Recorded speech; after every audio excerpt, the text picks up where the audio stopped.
ॐ भूर्भुवः स्वः तत्सवितुर्वरेण्यं भर्गो देवस्य धीमहि धियो यो नः प्रचोदयात्।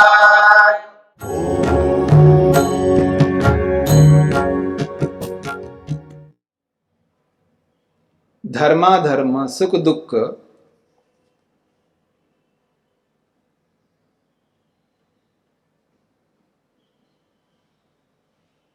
अंतःकरण के कार्य हैं। अंतःकरण के या मन के कार्य हैं।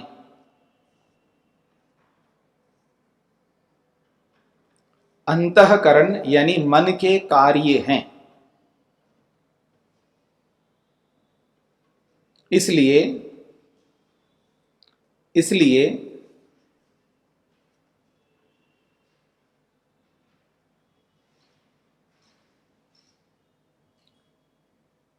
आत्मा इनसे लिप्त नहीं होता। इसलिए आत्मा इनसे लिप्त नहीं होता।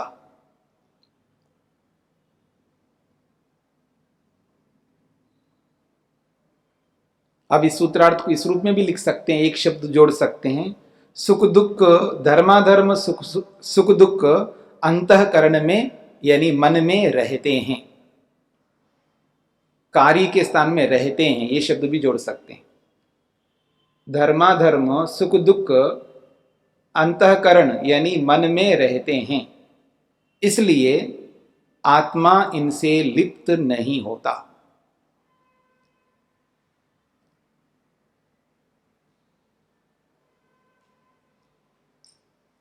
अब एक बात सामने आती है, जब इनसे आत्मा लिप्त नहीं होता, मन में ही रहते हैं, तो फिर विवेक को पाने की क्या आवश्यकता है? विवेक को प्राप्त भी कर लिया है, वो भी मन में रहता है, आत्मा में रहना तो है ही नहीं। मेरी ओर देखिए एक बार, जो कुछ भी आएगा बाहर से, जो कुछ भी आएगा, चाहे वो सुख हो चाहे दुख हो, चाहे मिथ्या ज्ञान हो चाहे तत्व ज्ञान हो, चाहे न्याय हो चाहे धर्म हो, चाहे पाप हो चाहे पुण्य हो, कुछ भी बाहर से आता हो, कोई भी आत्मा में प्रवेश नहीं कर सकता, सब बाहर रहेंगे।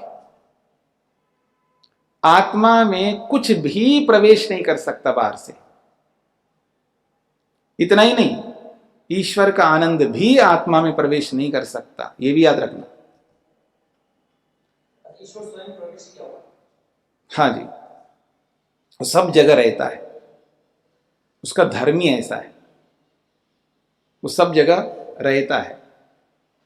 कोई भी वस्तु, बाहर की वस्तु मुझ आत्मा में प्रवेश नहीं कर सकता, चाहे वो ईश्वर का आनंद हो, चाहे वो प्रकृति का आनंद हो, चाहे वो धर्म हो चाहे वो अधर्म हो, कुछ भी हो, सब बाहर ही रहेंगे, पास पास में रहेंगे।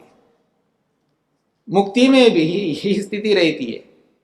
ईश्वर का आनंद, ईश्वर तो पास में ही है, बस उसको दूर से देख देख करके हम खुश रहेंगे, हाँ, और कुछ नहीं है। समझ पैदा करना होगा। जब समझ पैदा होगा ना, जैसे मान लीजिए मैं खा नहीं सकता, आप ही खा सकते हो, आपको खाते हुए भी मैं सुख ले सकता हूं, भगवान ने बुद्धि दी है, आप सब खा रहे हो, मेरे को नहीं खाना है, तो आप जैसे सुखी हो रहे हो वैसे मैं भी सुखी हो सकता हूं। अच्छी बात है, बड़े क्या कमाल है, क्या शरीर है इनका, देखो कितना बढ़िया है, एकदम फिट है, ना मोटा है ना पतला है, मतलब ना ओवरवेटेड है ना अंडरवेट है, बिल्कुल जितना होना चाहिए, जितनी हाइट है उतना ही वजन है, सब कुछ ठीक है, देखते एकदम खुश आदमी हो रहा है। और उसके खाते हुए को देख के खुश हो सकते हैं, उसके बढ़ते हुए होकर के खुश हो सकते हैं। जैसे माँ होती है, पिता होता है, अपने बच्चों की उन्नति को देख करके खुश नहीं हो सकते, होते हैं ना। जब माता पिता अपने बच्चों को, अपनी संतति को बढ़ते हुए उनकी उन्नति को देख करके खुश होते हैं, तो क्या हमें परेशानी हो रही है कि जो दूसरे लोग उन्नत हो रहे तो उनको देख करके खुश होने में? समझ पैदा करना है और कुछ नहीं है। कोई आगे बढ़ रहा है, चाहे वो खाने में बढ़ रहा है, चाहे वो व्यायाम में बढ़ रहा है, चाहे बोलने में बढ़ रहा है, चाहे पढ़ने में बढ़ रहा है, चाहे किसी भी विषय में उन्नत हो रहा है, दूसरे की उन्नति को देख करके हमको खुशी होने में क्या दिक्कत आ रही है? वे दुखी क्यों रहते हो दूसरों की उन्नति को देख करके? परेशान क्यों होते हो? बढ़ने दो ना, बहुत अच्छी बात है। क्या बढ़ेगा? आत्मा तो बढ़ने वाला नहीं है, शरीर बढ़ सकता है। और उस आत्मा के पास जो भी इर्द गिर्द में रहेंगे, बस इर्द गिर्द में रहेंगे, इतनी सी बात है। उसके बिल्कुल थोड़ा इर्द गिर्द है, थोड़ा सा आपसे दूर है, कोई फर्क नहीं पड़ता। क्या फर्क पड़ता है? समझ पैदा करना पड़ेगा और कुछ नहीं। चले जी, यदि आत्मा में प्रवेश करता ही नहीं है तो विवेक को प्राप्त करने की इतनी बड़ी चेष्टा, इतना बड़ा मेहनत, पुरुषार्थ क्या करें? फिर क्यों करें? विवेक को क्यों प्राप्त करें? यही प्रश्न कर रहे हैं। यदि एवं तर्हि अलम विवेकेन, फिर विवेक को प्राप्त करने की कोई आवश्यकता नहीं है। अलम विवेकेन, बस विवेक को प्राप्त करने की कोई जरूरत नहीं है। अलम विवेकेन कहते हैं नहीं, ये तो करना ही पड़ेगा आपको, उसके बिना तो मुक्ति नहीं मिलने वाली है। कह रहे हैं गुणानाम न अत्यंत अबाधः, गुणानाम न अत्यंत अबाधः। ये जो गुण हैं, इनका बाध, इनकी निवृत्ति कभी नहीं हो सकती जब तक आप विवेक को पाएंगे नहीं। विवेकम अंतरेण तेषाम धर्माधर्म सुख दुखानाम अंतकरण गुणानाम सतामपि अत्यंत बाधो न भविष्यति। कहते हैं बिना विवेक के धर्माधर्म सुख दुख ये जितने भी बनते हैं, ये सब अंतकरण के धर्म होते हुए भी इनकी निवृत्ति नहीं हो सकती, ये हट नहीं सकते। और जब तक धर्माधर्म जुड़ा रहेगा तब तक दुख भोगना पड़ेगा। समझ रहे मेरी बात को? क्योंकि धर्म से सुख भोगना पड़ेगा, फिर अधर्म भी है तो अधर्म से दुख भी भोगना पड़ेगा। इसलिए धर्म और अधर्म इन दोनों से ऊपर उठना पड़ता है, इसलिए निष्काम में प्रवेश करना पड़ता है। तो इसलिए जब तक धर्माधर्म रहेंगे तब तक तो सुख दुख भोगना ही पड़ेगा। किंतु धर्माधर्मयोः अदृष्टवशात् यद्वा धर्माधर्म निष्पन्न संस्कारात् तत्फलयोः सुखदुःखयोः खलु सुखदुःखयोः अनुभूतिस्तु खलु अनिवार्या भविष्यति इह जन्मनि परजन्मनि वा। वो कहते हैं ये भले ही वहां रहे, बाहर मन में रहे, कहीं पर भी रहे, पर अगर हमने धर्माधर्म किया, शरीर के माध्यम से, इंद्रियों के माध्यम से हमने धर्माधर्म किया है, तो उसका जो अदृष्ट बनेगा, उस अदृष्ट, अदृष्ट का मतलब है फल देने वाला संस्कार। अदृष्ट उसको कहते हैं फल देने वाला संस्कार। संस्कार दो प्रकार के होते हैं।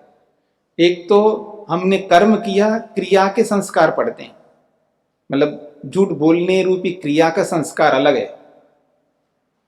मेरी बात को समझने का प्रयत्न करना। झूठ बोलने रूपी जो क्रिया है उसका संस्कार अलग छाप पड़ता है मन के। जैसे मैंने आपको बोला आप बहुत अच्छे हो, और अंदर से मानता हूं आप खराब हो, ठीक है ना। ऊपर से बोल रहा हूं आपको खुश करने के लिए, आप बहुत अच्छे हो, ऐसा उसको बोल दिया, तो ये क्या हुआ? एक क्रिया हो गई, वाणी की क्रिया, झूठ रूपी क्रिया हो गई। तो क्रिया तो समाप्त हो गई, लेकिन उस क्रिया का एक अलग छाप पड़ता है मन के अंदर, इसको कहते हैं कर्म संस्कार, ठीक है। अब उस झूठ का एक अलग संस्कार बनता है जो फल देने वाला बनता है, जिसको अदृष्ट शब्द दिया यहां पर। तो उस झूठ रूपी क्रिया का जो संस्कार है वो एक तो दोबारा उसको कर्म कर सके, वो जो संस्कार छाप पड़ता है क्रिया का, वो छाप दोबारा आपको उस प्रकार के कर्म में प्रेरित करेगा, दोबारा वैसा बोलने के लिए प्रेरित करेगा। तो ये है कर्म संस्कार। और जो झूठ बोला है, तो झूठ रूपी क्रिया तो समाप्त हो गई, उसका भी एक संस्कार पड़ता है, उसको कहते हैं अदृष्ट।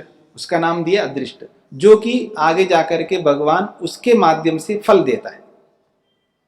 तो संस्कार दो प्रकार के होते हैं, फल देने वाले संस्कार अलग होते हैं, आगे दोबारा कर्मों में प्रवृत्त करने वाले संस्कार अलग होते हैं। तो ये जो अदृष्ट है उसके लिए यहां पर कह रहे हैं धर्माधर्मयो अदृष्ट वशात, उस अदृष्ट के कारण से, यद्वा धर्माधर्म निष्पन्न संस्कारात, धर्म अधर्म से जो उत्पन्न संस्कार है, कैसा संस्कार है? फल देने वाला संस्कार। तत्फलयो, उन दोनों का फलों, उन दोनों का, किन दोनों का? धर्माधर्म रूपी उन दोनों का, सुख दुःखयो हो, सुख और दुख रूपी जो फल है वो अनुभूति, उन दोनों की अनुभूति कलु अनिवार्य भविष्यति, उन दोनों की अनुभूति तो आत्मा को होती है। मेरी ओर देखिएगा, सुख आके मन में आके ठहर गया सुख, दुख आकर के मन में ठहर गया। अब ये सुख है, इसको सुख कहते हैं, ये आत्मा अपने ज्ञान से अनुभव करता है। ये दुख है, ऐसा वो अपने ज्ञान से उसको अनुभव करता है। सुख तो बाहर ही रहता है, हाँ सुख बहुत अच्छा है, बहुत अच्छा है, ये जो अनुभव करता है अंदर ज्ञान स्वरूप, क्योंकि ज्ञान उसके पास है, अपना ज्ञान है, उससे अनुभव करता, हाँ ये सुख है, अच्छा है, अच्छा है, आते रहने दो, आते रहने दो, तो आता रहता है मन के अंदर। इधर आप खीर ठूंसते जाओ और उसका ज्ञान तंतु के माध्यम से वो मन के अंदर वो सुख जाता जाता है, ठीक है। तो फिर वहाँ हाँ बहुत अच्छा आ रहा है, और आने दो, और आने दो, और आने दो, ऐसे बोलता रहता है। वो आकर वो सुख आ करके वो मन में ठहरता जा रहा है, ठीक है जी। और इधर दूर बैठ करके आत्मा देख रहा होता है, हाँ आने दो, आने दो, आने दो, ये अनुभव कर रहा है, अच्छा है, अच्छा है, अच्छा है। ये जो अनुभूति है, यानी सुख की जो अनुभूति मन आत्मा से कर रहा है, बाहरी है सुख, बस हाँ अच्छा है, ये जो अनुभव है ये ज्ञानात्मक अनुभव है, ये आत्मा का अपना है। ऐसे ही दुख आ रहा है, ये अच्छा नहीं है, अच्छा नहीं है, ये रुकना चाहिए, इसको आना नहीं चाहिए, ये जो अनुभूति है, ये अनुभूति आत्मा को होती है, वो आत्मा के अंदर है वो अनुभूति, क्योंकि अनुभूति आत्मा का धर्म है। अनुभव करना जो स्वरूप है वो आत्मा का धर्म है। सुख अलग है, क्योंकि सुख की भी अनुभूति होती है, दुख की भी अनुभूति होती है, तो अनुभूति अलग और सुख अलग है, याद रखना। पाप अलग और उस पाप की अनुभूति अलग है, पुण्य अलग, उस पुण्य की अनुभूति अलग है, इच्छा अलग, उस इच्छा की अनुभूति अलग है, प्रयत्न अलग, उस प्रयत्न की अनुभूति अलग है। तो अनुभूति मात्र आत्मा करता है, क्योंकि अनुभूति आत्मा का धर्म है, जिसको आप अनुभव कह सकते, जिसको आप ज्ञान कह सकते, ऐसा। तो कह रहे हैं वो तो अनिवार्य रूप से अनुभव करना पड़ता है। ये जन्मनि पर जन्मनि वा, चाहे इस जन्म में अनुभव करो सुख दुख के रूप में, या अगले जन्म में अनुभव करो, अनुभव तो करना पड़ेगा। सूत्रार्थ,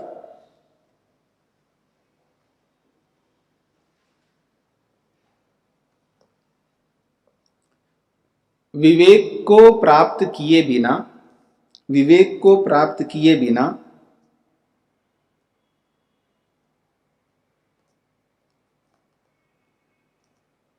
विवेक को प्राप्त किए बिना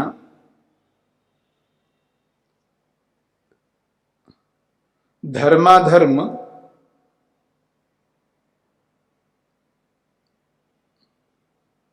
धर्माधर्म से मिलने वाले, धर्माधर्म से मिलने वाले सुख दुख का, धर्माधर्म से मिलने वाले सुख दुख का अत्यंत अभाव नहीं होता। धर्माधर्म से मिलने वाले सुख दुख का अत्यंत अभाव नहीं होता।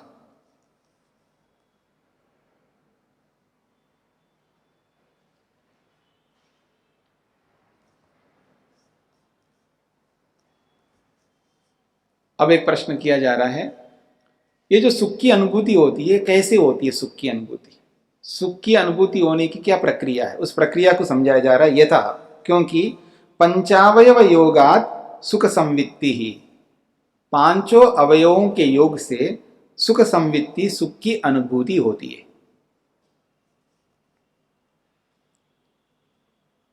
इस सूत्र के अर्थ अलग अलग व्याख्याकारों ने अलग अलग ढंग से किए। यहां जो व्याख्या की है उसको मैं बाद में बताता हूं, पहले दूसरों की व्याख्या आपके सामने रखता हूं।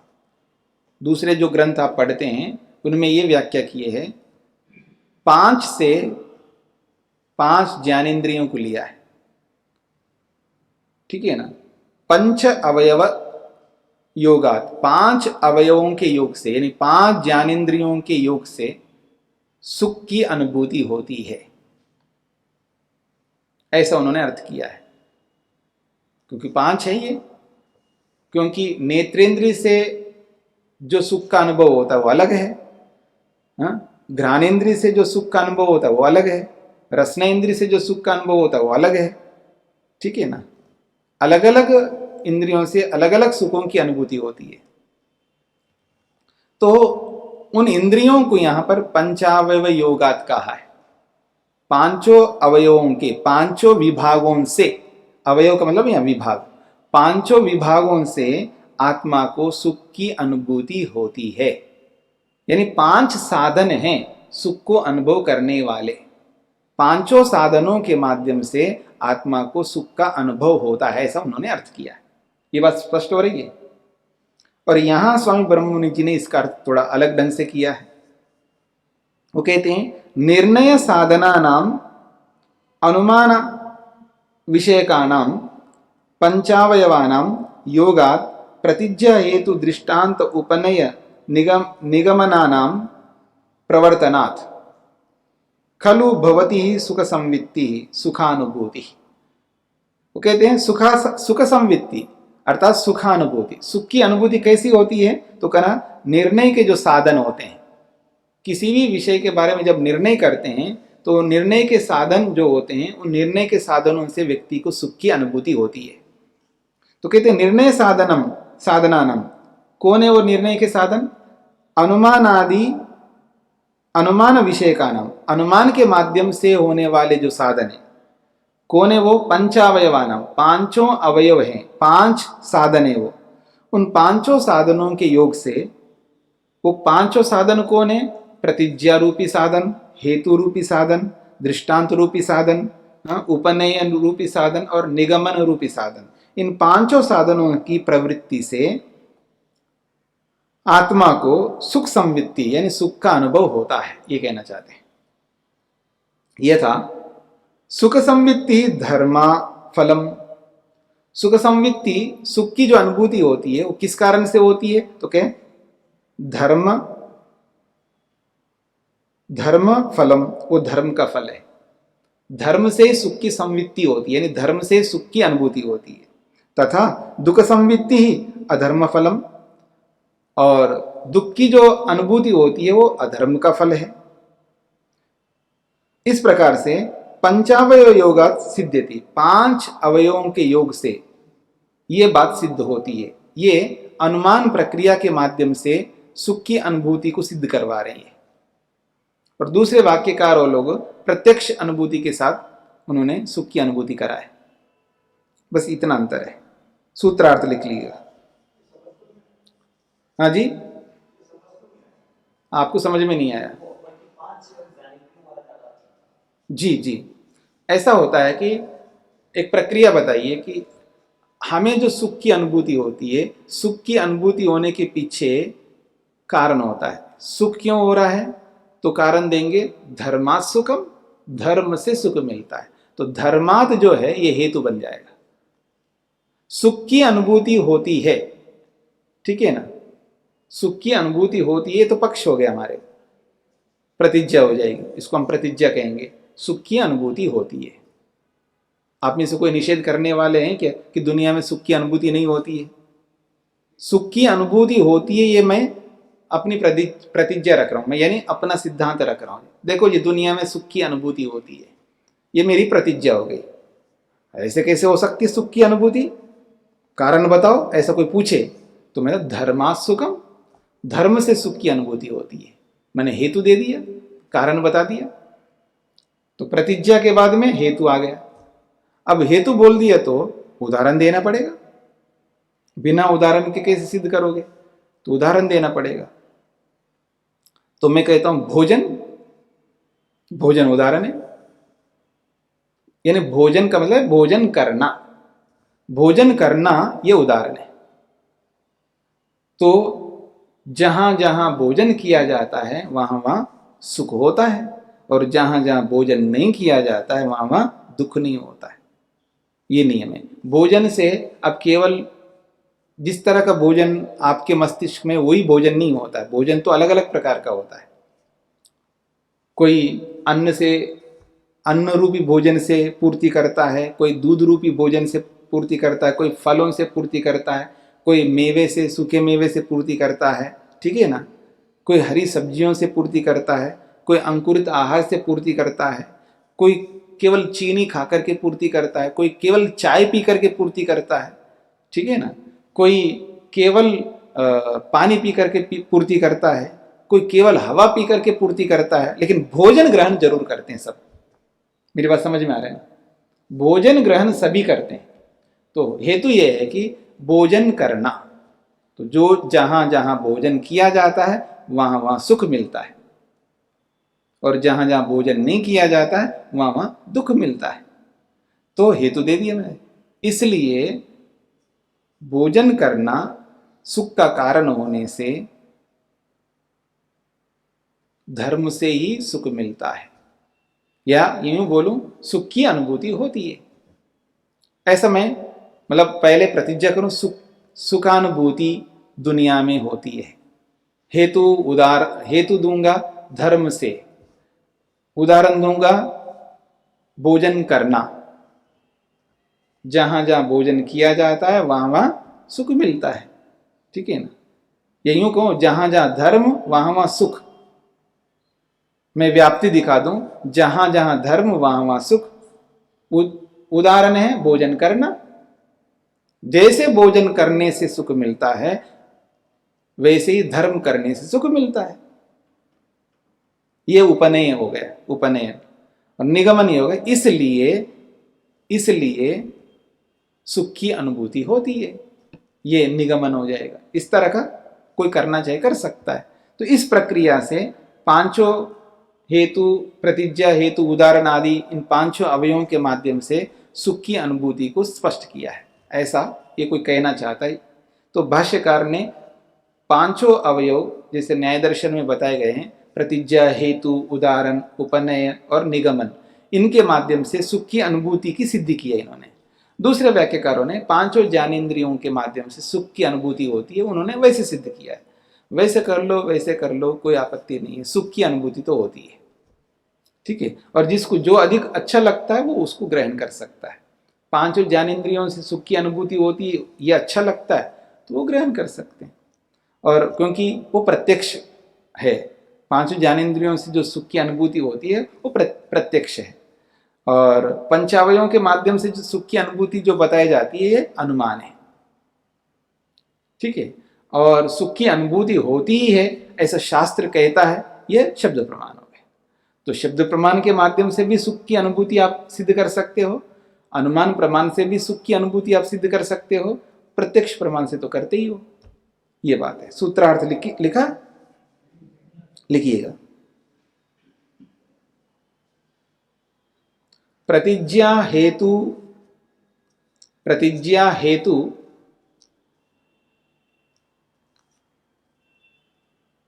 प्रतिज्ञा हेतु उदाहरण, प्रतिज्ञा हेतु उदाहरण, निगमन नहीं, उपनय और निगमन, उपनय और निगमन।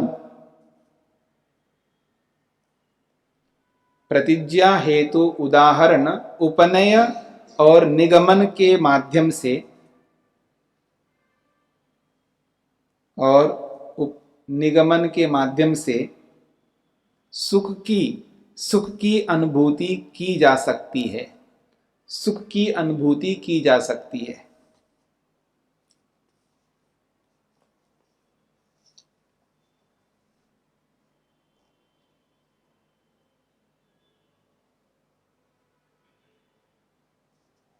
हाँ जी।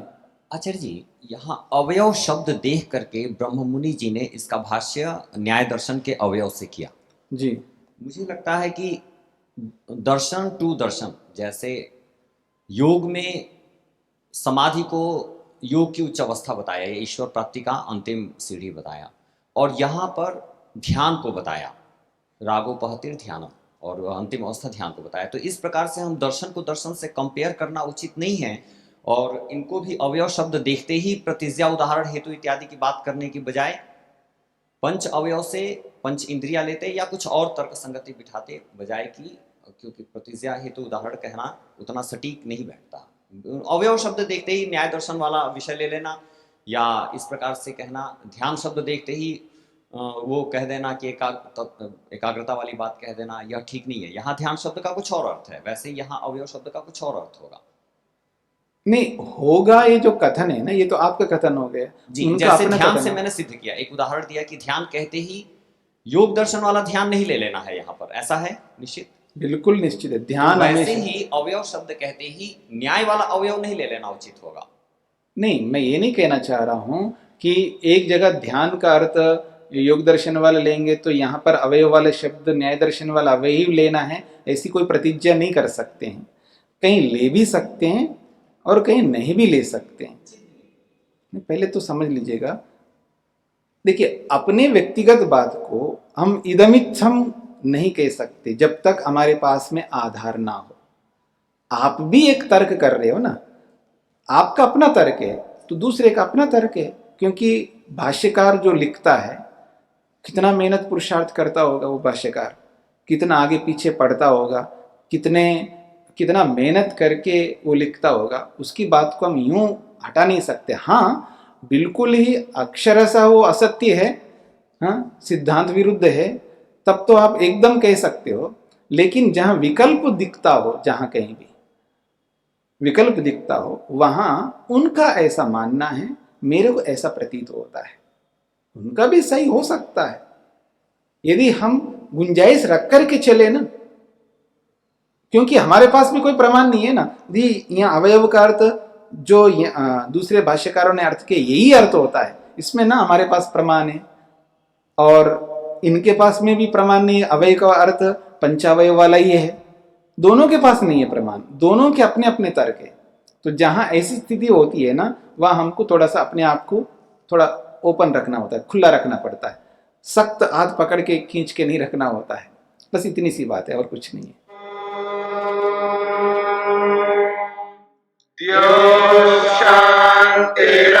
शांतिरंतरिक्षं शांति पृथिवी शांतिरापः शांतिरोषधयः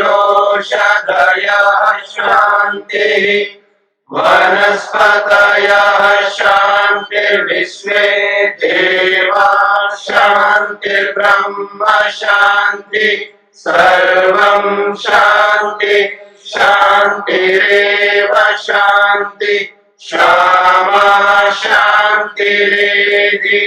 ओम शांति शांति शांति।